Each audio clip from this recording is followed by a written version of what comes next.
ধন্যবাদ। আমাদের ভাই এক প্রশ্নের মাঝে অনেকগুলো নিয়ে আসছেন।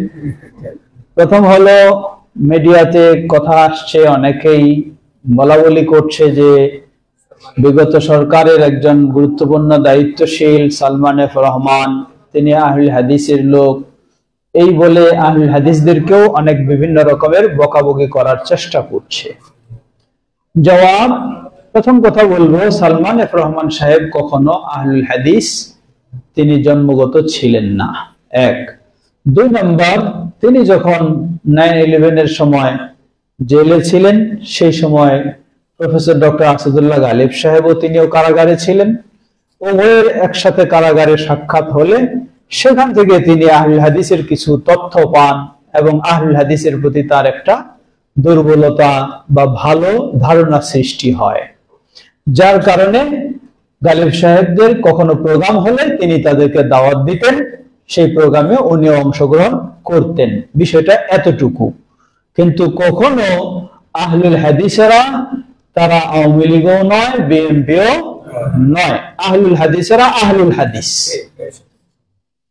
এখন এই সমস্ত রাজনৈতিক দলগুলির কোন কোন ব্যক্তি আছেন যারা জন্মগত আহলুল হাদিস, সেই হিসাবে আহলুল হাদিসকে তারা ভালোবাসেন।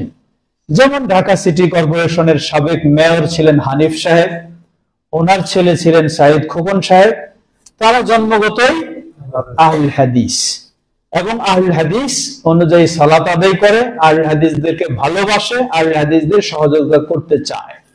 এই দৃষ্টিকোণ থেকে তাদের সাথে আহলুল হাদিসদের যোগাযোগ, তিনি একজন আওয়ামী লীগের দায়িত্বশীল হিসাবে আহলুল হাদিসদের যোগাযোগ তার সাথেও নয়, সালমান এফ রহমান সাহেবের সাথেও নয়, কারো সাথেও নয়, এটা মনে রাখবেন। তৃতীয় বিষয় হলো, আহলুল হাদিসেরা মনে করে যেহেতু আহলুল হাদিসেরা প্রচলিত রাজনীতিতে সক্রিয়ভাবে বা কোনোভাবে সম্পৃক্ত নয়, রাজনীতি ইসলামে অবশ্যই রয়েছে, কিন্তু প্রচলিত রাজনীতি তো ইসলামী রাজনীতি নয়।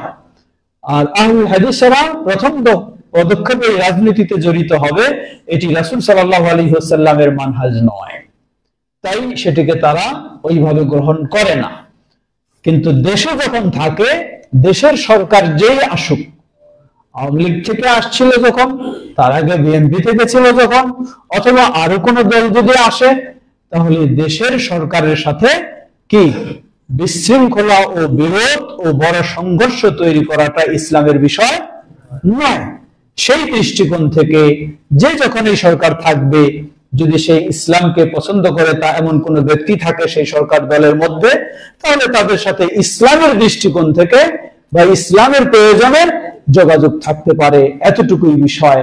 কিন্তু কখনো এই ধরনের কোন ব্যক্তি বা কোন সেইগুলি দলকে আহলুল হাদিস সম্পৃক্ত এমন কোনটা কখনোই নয়। দ্বিতীয় বিষয় আপনি বলেছেন যে যদি কখনো এই ধরনের আন্দোলন যা হয়েছিল, হ্যাঁ, সেই ক্ষেত্রে আমাদের অবস্থানটা কি, তাই না? জবাব, এই ক্ষেত্রে আমাদের অবস্থান সর্বাবস্থায় ইসলামের অবস্থান যেটা হবে সেটা। এখন ইসলামের অবস্থান কি? ইসলামের অবস্থান হলো, কখনো রক্তপাত, পরিবেশ তৈরি হবে রক্তপাতের, এমন পরিবেশ তৈরি করা উচিত নয়। এজন্য সরকারের বিদ্রোহ ঘোষণা করা, এটি শরীয়তের একটি গুরুত্বপূর্ণ মাসআলা, খেয়াল রাখবেন। বিদ্রোহ ঘোষণা করা বৈধ কি না?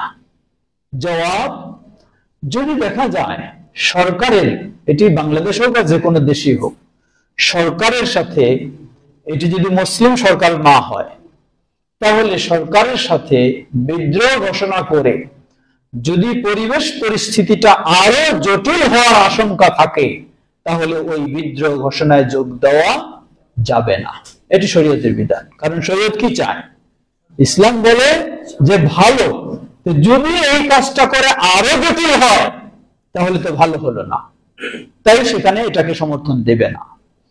কিন্তু এমন প্রেক্ষাপটে যদি এই ধরনের পরিস্থিতি হয়, প্রাথমিক কিছু সমস্যা দেখা দিলেও সেটি ব্যাপক হওয়ার কারণে পরে কি হয়ে যাওয়ার সম্ভাবনা রয়েছে, ন্যায়টাই বা ভালোটাই প্রতিষ্ঠিত হওয়ার সম্ভাবনা রয়েছে, তখন সেখানে সমর্থন দেওয়ার সুযোগ রয়েছে।